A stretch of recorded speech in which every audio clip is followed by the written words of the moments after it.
The Justice League, a group of unique individuals with abilities that defy the limitations of our world. But even the most spectacular superheroes can be made stronger with the aid of technology. To create tech worthy of the Justice League, filmmakers looked at the evolution of each character to determine how science and mechanics could serve their individual needs.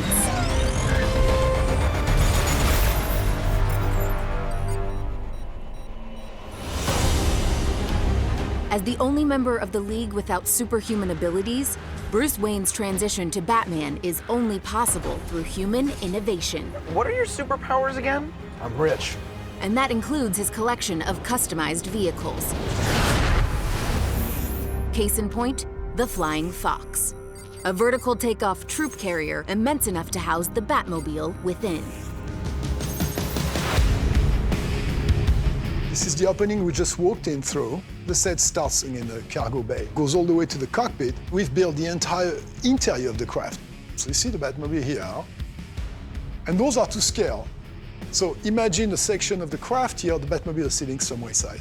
For its noteworthy design, production designer Patrick Tatopoulos combined the aesthetics of the Batmobile with various military aircraft, ranging from Boeing C-17s to the European Airbus. And drawing influences from World War II fighter jets, Patrick pushed the cockpit back from the long nose to create a formidable vessel worthy of the Caped Crusader. This is not a sci-fi vehicle. It's actually very much based on bombers of today's in the last 20 years. Can you tell? Prototype troop carrier. There's an aspect of it that's very grounded. See the seating area here, the netting on the back. All those seats are designed to be lowered and they can sit. Scaling 3 stories high, the Flying Fox contains an array of technology, weaponry, and surveillance equipment.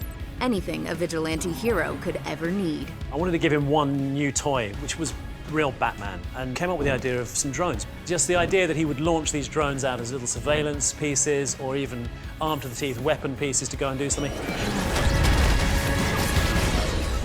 The Flying Fox is Batman's answer for taking to the skies, but Bruce Wayne is also prepared for battles that stay a little more grounded. Alfred, I need the Nightcrawler. Thought you'd never ask. With 2 modes of transport, the Nightcrawler can shift from tank to all-terrain climber with the flick of a switch. As we developed it and the language of Batman was in there, it sort of came together and became a vehicle that was believable. The whole top of the craft is built, but the actual legs and all the locomotion will be done in CG. Have a small motion base underneath the Nightcrawler. Action! Whatever I do here moves the hydraulic cylinders to where they need to be. Jesus. He is tall. To incorporate reality and functionality to the motion of the vehicle, visual effects based the articulation of the arms on real-world robotics and its heavy-duty look on forklifts and drilling machinery. When it goes into crawling mode, on each side of the tread, it has these spikes. And so when it plants the foot against the wall, right on contact, the spikes on either side go into the wall. And then the tips of the spikes kind of expand out a little bit to anchor it. So it drives each foot into the wall as it climbs up. It leaves a gigantic mess. Bruce Wayne needs tech to survive on the dangerous streets of Gotham, but he isn't the only member of the Justice League to embrace the advantages technology offers. As someone with an intimate interest in quantum mechanics, mechanical engineering, and electronics, Barry Allen is well equipped to design his own protective suit. It's his DIY self-preservation suit. He's trying to make something that's aerodynamic and to reduce friction as much as possible, but then something that can hold up in the high intensity speed and heat, and something that can also be grounding a lot of the currents that are coming through him because he doesn't yet know how to handle all of the current moving through him, and it's got to go somewhere. Barry's extremely intelligent and, as a young person, great with technology. So we thought, well, what would Barry do? He's probably gone online, bought a 3D printer, researched incredible materials and things that can resist heat and energy.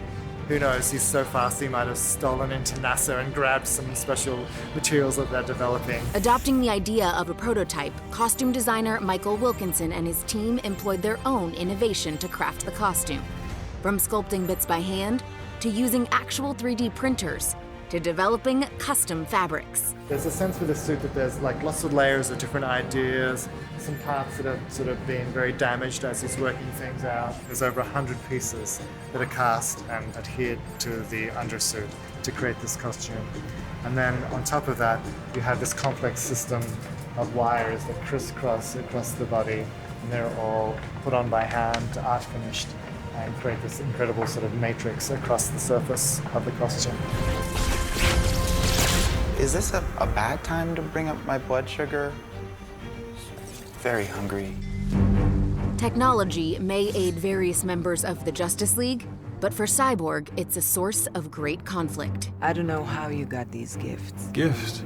No one else can do what you do. Unable to separate himself from the alien tech that keeps him alive, Cyborg is in constant contact with anything and everything electronic. The technology that he uses in this film is apocalyptic tech, because the mother box is actually what created him, what gave him his cybernetics. You were born of her. It's nothing that this world has ever seen. So he can fly. It imbues him with super strength. He can interface with anything technological. He has worlds of information at his disposal, not just from our galaxy, from other galaxies and universes, which is pretty cool. To create a hybrid of man and machine, filmmakers collaborated to create a superhero that felt otherworldly, but also echoed the look from the comics. There's an apocalyptic core in the center that helps power the suit. You'll see the facial structure is more of the traditional cyborg with a data stream eye in the center. This is amazing. The mother boxes are living machines. So the design for the cybernetic suit is almost twisted to sort of resemble the mother box. You'll see a lot of moving pieces, just constant, just in motion. Most of our design considerations that went into it were about the surface properties, the kind of galvanized metal look to some of his armor plates, like you see on sort of industrial metal plates. And we wanted to use this but introduce a kind of alien or exotic flavor to it. So we looked at images of crystallography and iridescence you see in bismuth ore, and add this to the surface qualities that we assigned to his body parts. Booyah. For the Justice League, technology is another tool used to defy the forces that threaten humanity.